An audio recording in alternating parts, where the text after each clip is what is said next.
Hey guys, I'm Roxette Arisa and you're watching This Week in Beauty with IPSY. Today we're all about highlighting the hottest trends. Yes honey, we are here to keep you looking gorgeous and relevant and make those risky looks so much more approachable. So we're gonna kick things off with a runway trend that has really been catching our eye lately, which is holographic and iridescent looks. And you know, you may be thinking to yourself, I could never rock a rainbow highlighter or eyeshadow, but you're so wrong. There's so much room to play around with it, and on top of that, you can really make it your own. The look that you can achieve through this trend works for every skin tone, age, or makeup look. Starting off, we have this highlighter from Nomad Cosmetics. It's so cute. So this is the Nomad Cosmetics Around the World Light Infusion Powder. It has a really pretty fluorescent lilac color and it just swatches gorgeously. Like you're really gonna get a beautiful pigment on the cheeks and it gives you almost like a wet sheen. It never looks glittery or powdery or cakey on the cheekbones or wherever you want to highlight. You can use this as an eyeshadow, an inner corner highlight,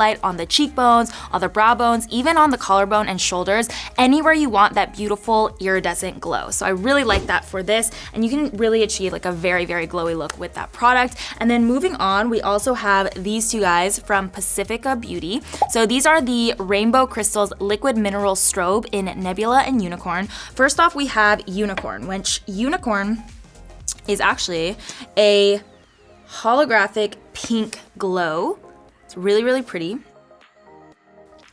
And then the other shade that we have is called Nebula, which is this gorgeous iridescent holographic violet shade. So both of them are really pretty and they're very easy to use because of this applicator. So you can see that these have a wand applicator which can be used for getting like that precise application, and then you can blend it out either with your fingertips or a blender or a brush, whatever you prefer. But I love that it has this wand because you can really get that precision and just place the product right at the like high points of the face where you really want to highlight. So I love that, and obviously the packaging is just gorgeous. It gives you all the feels for what's inside. Don't be afraid to play around with this trend. You can always start with a light hand and then build up once you get the hang of it, but it's a really fun trend to play around with, and let us know how you are rocking the trend. Drop some tips and pics in the comments below on how you wore the look. That's all we have time for this week. I'm Roxette Arisa, and thank you guys so much for watching This Week in Beauty with IPSY.